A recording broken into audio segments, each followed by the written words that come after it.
কথা ছিল কিন্তু আমাকেও প্রশ্ন করা হবে, সবাই সবাইকে প্রশ্ন করবে, আমি আমি কোনো আমি প্রশ্ন পেলাম আমি না তো কিন্তু। স্কোপই পাচ্ছি না, আপনি যেভাবে একদম র্যাপিড ফায়ারের মতো আমাদেরকে প্রশ্ন করছেন। আচ্ছা ঠিক আছে, আমি থামলাম। আচ্ছা, আমি এবার একটু জানতে চাই, এই যে আমাদের ঈদে সালামি তো আমরা সবাই মানে দেই নেই, তো এবার আপনার সালামি কত গেছে তাই বলেন। আমি যেই টিমটা নিয়ে কাজ করি, আমার টিমে অনেক সদস্য, তো এদের মধ্যে আমি একটু সিনিয়র হয়ে গেছি, সেটা বললাম দুর্ভাগ্য হোক আর সৌভাগ্য হোক, যার কারণে সালামিটা শুধু আমারই দিতে হয়। তাহলে অফ ক্যামেরা কিন্তু আমি আপনাকে সালাম করছি, আপনি কিন্তু সালামি দিবেন।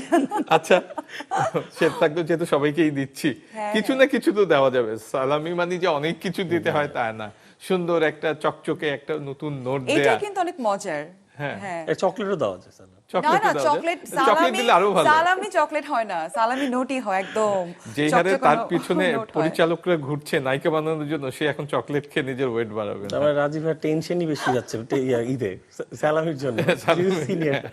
তারপরে মজা করি মজা। সালামিটা নিয়ে, এটা এটাই একটা তো মজা। মানে ঈদের মনে হয় অন্যতম বড় একটা মজা হলো মানে এবার কি সালামি পেয়েছেন কি আদান আপনি, প্রদান। কারো কাছ থেকে কি পেয়েছেন সালামি? না, আমি দুর্ভাগ্য, আমি পাইনি, কিন্তু আমার অনেক দিতে হয়েছে। আমি বললাম যে আমার সহকর্মী, আমি যে টিমটা নিয়ে কাজ করি এখানে 60-70 জন, ওরে তারপরে টিমের সহযোগী যারা আছেন, যারা আমাদের সাপোর্ট দেন, কাজ করেন, তাদেরকেও দিতে ফ্যামিলি হয়েছে। মেম্বার্সরা আছেন, হ্যাঁ, সবকিছু বাট মিলে। এটা মজা আর কি, হয়তো একসময় তো আমরাও পেয়েছি, হ্যাঁ, তখন আসলে দিতে বড় হতো না। হয়ে গেলে কিন্তু দেয়ার ব্যাপারটা থাকে, নেয়ার ব্যাপারটা কমে যায়। এখন দিতে পারলে মজা। হ্যাঁ, দিতে তো পারলে খুব আমি বেশি আমি যদি ভালো আপনাদের লাগে। এই ক্ষেত্রে আমার বড় কিছু বানিয়ে দেই, বড়ই তো আপনারা, একজন হিরো, একজন গায়িকা, আমি তো সাধারণ একজন কাজ করি আর কি। না না, আমি ছোটখাটো একটা মানুষ। আচ্ছা, আপনি তো আমাকে একটা প্রশ্ন করলেন, শিপন দাকে একটা প্রশ্ন করেন না, আপনার প্রিয় বন্ধু। ওকে তো আসলে এত প্রশ্ন করি, কি করব। একটু ক্যামেরার সামনে করেন। Please, I am ready. তবে আমাদের অফ ক্যামেরা কিন্তু প্রচুর ঝগড়া হয়। তাই? হ্যাঁ, অনেক ঝগড়া হয় কি নিয়ে?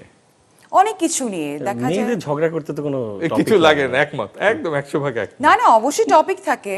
তাই বলেন তো একটা টপিক শুনি, আচ্ছা, গল্পটা ফর শুনি। এক্সাম্পল আমি বলি, যেটা নিয়ে কথা হচ্ছিল যে কাজের কথা, মানে যেদিন আমাদের শুট ছিল, তো শুটিং স্পটে যেটা হয়েছে যে শিপন অবশ্যই অনেক পাংচুয়াল। হ্যাঁ, তো আমাকে আগের দিনই বলে রেখেছে তুমি কিন্তু একদম অন টাইম থাকবা, হ্যাঁ ওখানে তুমি একটু রিহার্সাল করবা বা রেডি হওয়ার যে ব্যাপারটা।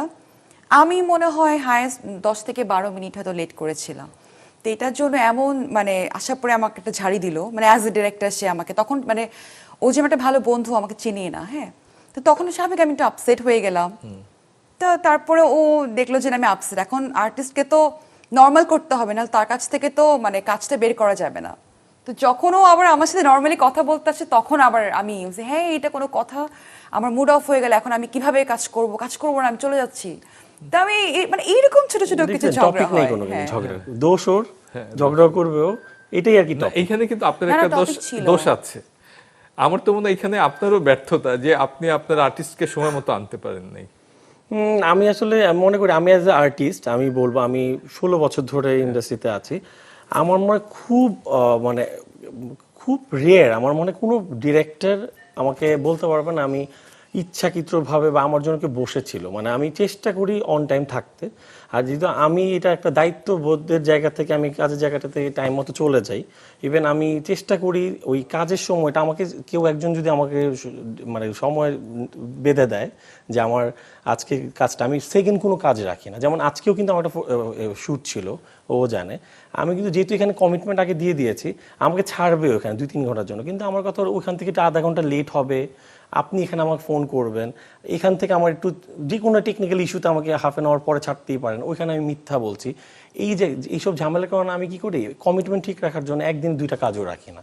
সো ওই জায়গার থেকে আমি অনেক সিনসিয়ার। সো ওই আমার সেটা যেই আসবে তার সিনসিয়ার থাকতে হবে। আমি একটা গল্প বলি, অনেকদিন আগে, তখন সাংবাদিকতা শুরু করেছি। আমি যেখানে কাজ করতাম সেখানে আমি একটু 10 মিনিট দেরি করে গিয়েছিলাম, ঠিক আপনার মতো 10 মিনিটই দেরি হয়েছিল অফিসে। তো আমার যিনি সিনিয়র ছিলেন, আমার নিউজ এডিটর, বললেন কেন দেরি করে আসলা? হ্যাঁ, খুব সুন্দর ঠান্ডা মাথায় আমি বললাম যে রাস্তাঘাটের এই অবস্থা ছিল, ঢাকা শহরের এই এত জ্যাম ট্যাম পার হয়ে আসছি, তো তাই 10 মিনিট বেরিয়ে গেছে। উনি প্রথমে আমাকে খুব নর্মালভাবে সুন্দরভাবে জিজ্ঞেস করেছেন যে আমি রাস্তাঘাটের কথা বলেছি, জ্যাম ছিল, তখন উনি রেগে গেছেন। আমি বললাম রাগলেন কেন? এটা শুনে তো উনি আমার পক্ষে আসবেন, বলবেন যে না যথার্থ হয়েছে। কিন্তু বিষয়টা উনি বললেন যে পরে এখন আমি অনুভব করি যে ঢাকা শহরের রাস্তাঘাট কি অবস্থা, এটা কি নতুন? True. এটা দেখে কেন তুমি রওনা দাও না? তুমি অসুস্থ হতা, অন্য কোনো কাজ ছিল, তোমাকে মাফ করতাম।